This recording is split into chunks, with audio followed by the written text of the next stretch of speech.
Hello viewers, welcome to my channel Easy 60. இன்னைக்கு தமிழ்நாடு syllabus standard 12 chapter 7 exercise number 7.5ல 7th sum பார்க்கலாம். Evaluate. So limit extends to 1 plus அப்படின்னு சொல்லி கொடுத்துருக்காங்க.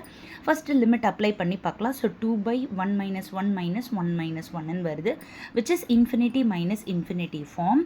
இதை வந்து நம்ம எல்சிஎம் பண்ணிக்கலாம். ஸோ லிமிட் அப்படியே வச்சுட்டு எல்சிஎம் பண்ணுறப்போ எல்சிஎம் பண்ணுறதுக்கு முன்னாடி இது a square minus B square மாதிரி இருக்குன்றனால x minus 1 into x plus 1 அப்படின்னு எழுதிட்டு இப்போ நீங்கள் எல்சிஎம் பண்ணால் x plus 1 into x minus 1 எல்சிஎம்மாக பண்ணால் இது 2 into இது கம்பேர் பண்ணுறப்போ 2 அப்படியே வரும், மைனஸ் இது கம்பேர் பண்ணுறப்போ x into x plus 1 அப்படின்னு வந்துடும்.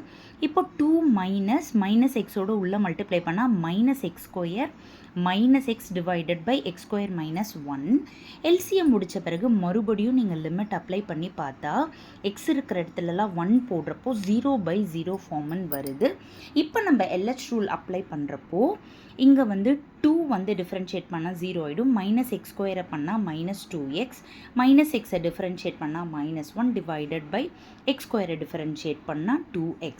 இப்போ நீங்கள் லிமிட் அப்ளை பண்ணால் மைனஸ் 2 இன்ட்டு எக்ஸுக்கு பதிலாக 1 minus 1/2 into 1 which is minus 3/2 தான் இந்த சம்முடைய ஆன்சராக வருது.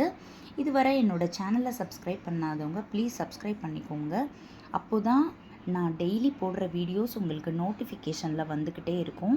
அட்லீஸ்ட்டு 7th சாப்டராவது முழுமையாக ஒரு குறிப்பிட்ட எக்ஸசைஸை நீங்கள் நல்லா படித்து வச்சிங்க அப்படின்னா கண்டிப்பாக ஒரு 10 மார்க் ஸ்கோர் பண்ணுறதுக்கான வாய்ப்பு இருக்குது.